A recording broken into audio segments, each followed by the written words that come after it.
Panorama group, जो सोचता है वो करता है।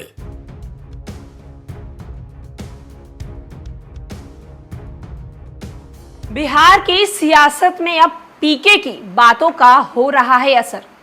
रुपौली विधानसभा उपचुनाव के नतीजे इन बातों के गवाह बन रहे हैं कि प्रशांत किशोर ने जो जमीनी स्तर पर उतरकर बिहार की आम जनता को समझाने की कोशिश की है, उस कोशिश का असर जो है अब देखने को मिल रहा है। नमस्कार, मैं श्वेता और आप देख रहे हैं न्यूज़ फॉर नेशन। रुपौली विधानसभा उपचुनाव के नतीजे बेहद ही चौंकाने वाले आए हैं। ऐसा नहीं है, पूर्णिया लोकसभा चुनाव के नतीजे भी बेहद ही चौंकाने वाले आए थे। कहीं ना कहीं पूर्णिया सीमांचल के लोग इस बात को बेहद अच्छे तरीके से समझ चुके हैं कि अगर उन्हें विकास चाहिए तो उन्हें ऐसे उम्मीदवार को चुनना होगा जो उनके लिए खड़ा हो, उनके साथ खड़ा हो और उनके हर एक काम के लिए खड़ा हो।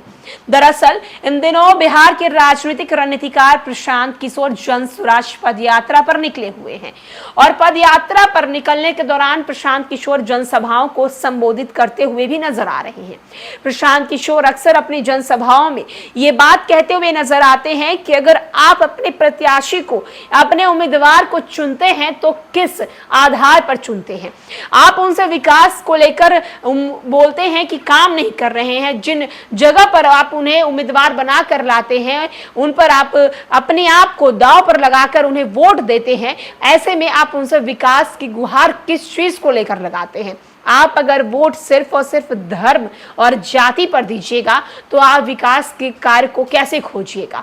अब इन दिनों बिहार में रुपौली विधानसभा उपचुनाव के रिजल्ट आए हैं और रिजल्ट के बाद कहीं ना कहीं इस बात को लेकर लगातार सियासत तेज हो गई है कि जदयू और आरजेडी को निर्दलीय ने किस तरीके से धूल चटा दिया है और कहीं ना कहीं पूर्णिया और रुपौली की जनता ने ये साबित कर दिया है, ये बात बता दिया है कि अब लोग जो हैं वो धर्म और जाति के आधार पर नहीं बल्कि विकास के नाम पर वोट देते हुए नजर आ रहे हैं। विधानसभा उपचुनाव में दलीय उम्मीदवारों को पीछे धकेलकर शंकर सिंह आगे निकल गए हैं। शंकर सिंह एलजेपी के पूर्व विधायक रहे हैं।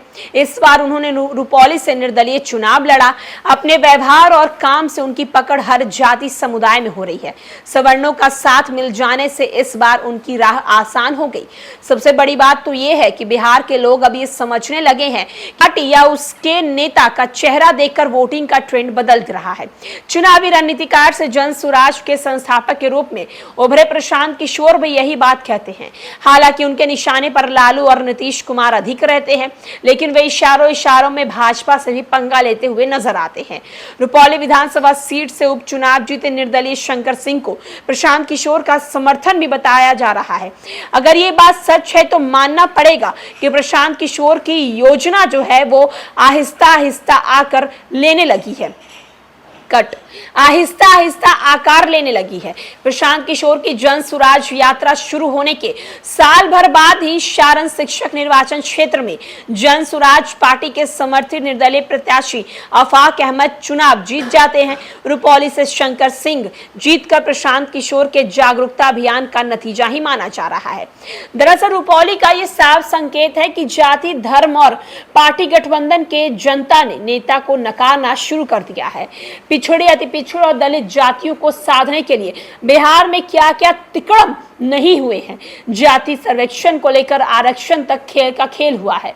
लालू यादव और तेजस्वी यादव के चेहरे पर बीमा भारती ने वोट मांगना शुरू किया, जिससे आरजेडी ने लोकसभा चुनाव में पप्पू यादव को पूर्णिया में हराने के लिए खुन्नस में न सिर्फ बीमा भारती को अपना उम्मीदवार बनाया बल्कि उन्हें हराने के लिए तेजस्वी ने एनडीए को वोट देने तक अपील कर दी। उसके बाद आरजेडी उम्मीदवार के साथ पप्पू ने सहानुभूति दिखाई। इसके बावजूद बीमा भारती को पूर्णिया की तरह ही रुपौली में तीसरे स्थान पर जगह मिली। जन स्वराज पार्टी के नेता पीके कहते हैं कि जाति, धर्म, अगड़े पिछड़े लालू नीतीश के चेहरे को देखकर अगर वोट करते रहेंगे तो कोई भी आपके बच्चे का चेहरा नहीं देखता रहेगा।